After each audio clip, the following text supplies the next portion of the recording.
ក្រុមចៅក្មេងស្ទាវប្លន់កាប់យុវជនម្នាក់និងសង្សារយកម៉ូតូដែលទើបបងរំលោះបាន2ថ្ងៃទៅបាត់ស្រមោលមានការភ្ញាក់ផ្អើលនិងខឹងសម្បារយ៉ាងខ្លាំងពីសំណាក់មហាជនបន្ទាប់ពីមានករណីក្រុមជនសង្ស័យមួយក្រុមបានធ្វើសកម្មភាពយ៉ាងសាហាវឃោរឃៅដោយដេញកាប់ប្រហារទៅលើគូសង្សារមួយគូ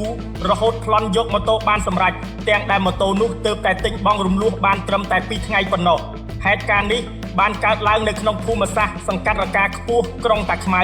ខេត្តកណ្ដាលវេលាយប់ម៉ោងប្រមាណ 10:21 នាទីថ្ងៃទី10ខែមិថុនាឆ្នាំ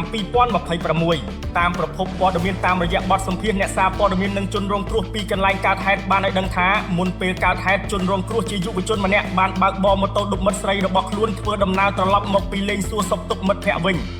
លុះពេលធ្វើដំណើរមកដល់ពាក់កណ្ដាលផ្លូវត្រង់ចំណុចកើតហេតុដែលជាកន្លែងរៀងស្ងាត់និងងងឹតផងនោះស្រាប់តែលេចមុខក្រុមជនសង្ស័យមួយក្រុមជិះម៉ូតូមកដេញកាប់ប្រហារទៅលើពួកគេទាំងពីរនាក់តែម្ដងសកម្មភាពដ៏សាហាវដេញកាប់ចំយុវតីដែលជិះពីក្រោយបណ្ដាលឲ្យម៉ូតូជនរងគ្រោះដួលនៅកន្លែងភ្លាមនោះក្រុមចៅបានធ្វើសកម្មភាពប្លន់យកម៉ូតូរបស់ជនរងគ្រោះជិះរត់គេចខ្លួនបាត់ស្រមោលដោយសុវត្ថិភាពអ្វីដែលធ្វើឲ្យជនរងគ្រោះខ្លោចចិត្តបំផុតនោះគឺម៉ូតូដែលត្រូវក្រុមចៅប្លន់យកទៅនោះគឺជារបស់ថ្មីសន្លាងដែលពួកគេទើបតែបងរំលោះបានត្រឹមតែ2ថ្ងៃប៉ុណ្ណោះក៏ត្រូវមកជួបគ្រោះអកុសលបែបនេះក្រោយពេលកើតហេតុជនរងគ្រោះទាំងពីរនាក់បានអំពាវនាវយ៉ាងទទូចដល់កម្លាំងសមត្ថកិច្ចនគរបាលក្រុងតាខ្មៅនិងសមត្ថកិច្ចពាក់ព័ន្ធមេត្តាជួយបើកការស៊ើបអង្កេតស្រាវជ្រាវស្វែងរកចាប់ខ្លួនក្រុមចៅប្លន់ដៃឆៅទាំងនោះយកមកផ្ដន់ទាទោសតាមច្បាប់មានអីសុំទៅដល់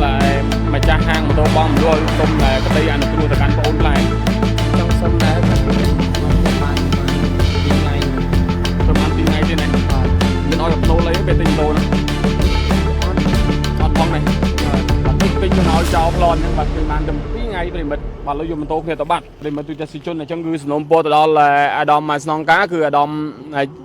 ឲ្យឈឿនសុចិត្តបាទសូមមេត្តាជួយស្រាវជ្រាវដើម្បីស្វែងរកមុខនៅក្រមជនសង្ស័យដែលបានធ្វើសកម្មភាពនៅក្នុងការកាប់ប្លន់ទៅលើបងប្រុសនិងសង្សាររបស់គាត់មកឲ្យកាប់ត្រូវបងស្រីមកដាវប្រិមិត្តចំឲ្យឆ្អឹងខ្នងហើយគ្នាស្រីបាទហើយអូននេះរត់ចោលសង្សារខ្ញុំកិច្ចមកឲ្យងាកអ៊ីម៉ូតូមកកិច្ចមកកាប់ត្រូវសង្សារផ្លាប់បាទនៅពេលមិនមែននៅពេលដែលត្រូវមកដាវហ្នឹងគាត់ថាត្រូវធ្ងន់នេះ